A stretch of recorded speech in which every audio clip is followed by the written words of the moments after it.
Səfəvilərin Şərqi Anadoluda güclənməsi Osmanlı İmperiyasını narahat etməyə bilməzdi.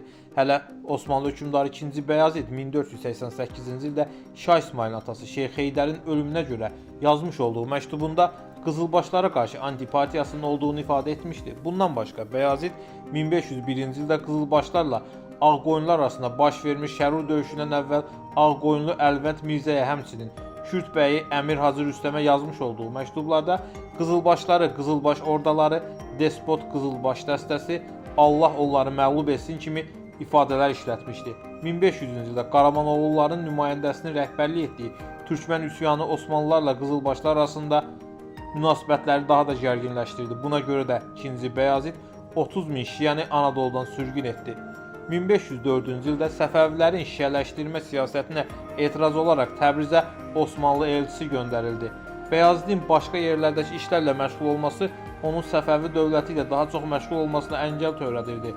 Bu da Şah İsmaillə daha böyük risklər almağa imkan yaradırdı. İsmail Şərqi Anadoluda möhkəmlənməkdə idi.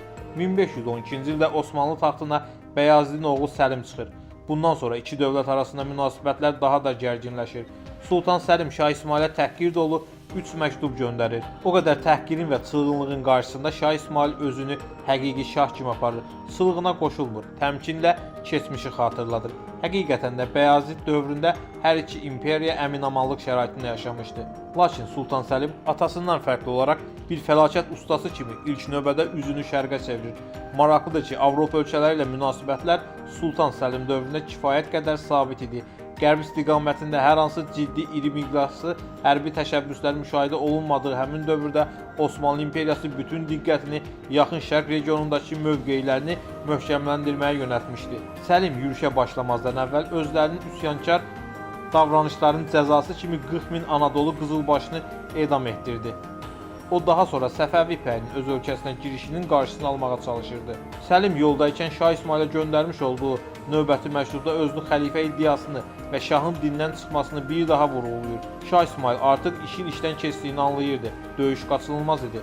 Çaldıran vuruşması 1514-cü il avqustun 23-də Qızılbaş ön süvarilərinin şiddətli hücumu ilə başlayır. Osmanlı ordusu ağır itkilərə məruz qalsa da Səfəvi süvarilərinin hücumunu dəf edə bilir. Şah İsmail top və tüfənglərin təsiri atəşi qarşısında geri çəkilməyə məcbur olur.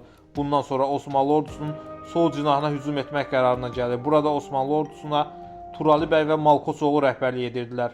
Saldıranda baş verən toqquşmanın ən böyük hadisəsi Şah İsmailin Osmanlı sərkərdəsi Malkoçoğlu ilə qarşılaşması olur və onu dəhşətli şəkildə öldürməsidir. Faktiki olaraq bütün rəsmi mənbələr bu tək döyüşü qeyd edir və deyirlər ki, İsmail Malkoçoğlunu ortadan iki yerə bölmüşdü.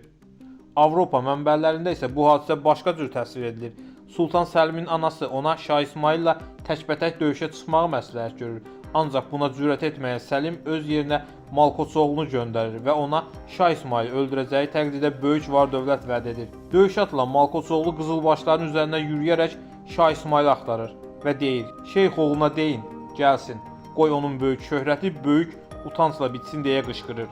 Mənbələrin yazdığına görə bütün Qızılbaş və Osmanlı ordusu bu döyüşü seyr edir. Şah İsmail Malkoçoğlunun nizəsinin əlindən almağı bacarır. Təəccüblənən Malkoçoğlu döyüşə qılıncla davam edir. Şah İsmail onun qılıncını da əlindən alır və zərbəsi ilə onu iki yerə bölür. Bu zaman Səlimin adamları olanları heyrətlə izləyirmiş. Şah İsmail Malkoçoğlunun ölümündən sonra öz ordusunun sıralarına geri dönür. Osmanlı mənbələrində qeyd olunur ki, Malkoçoğlunun cəsədi Səlimin qarşısına gətirilir. Sultan dəhşətə gəlir və Şah İsmailin gücünə heyran olur. Döyüşlə bağlı maraqlı faktlardan biri də budur ki, Səlim Şah İsmailə elçi göndərərək necə döyüşmək istədiyini soruşur. Şahın cavabı isə belə olur: 40 min nəfərlə buraya gələn mən sizin 140 mininizə qarşı dayanmışam.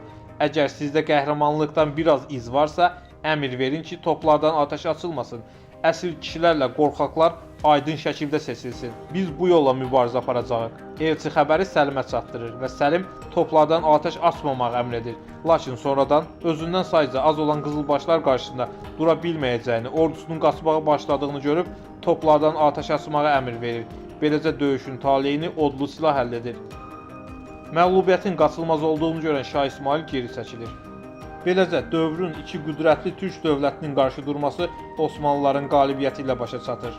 Bu döyüşə görə çoxları Şah İsmaili qınayır. Ancaq Şah İsmail olmasın, Mən olum, biz olaq, siz olun. Nə etməlidir?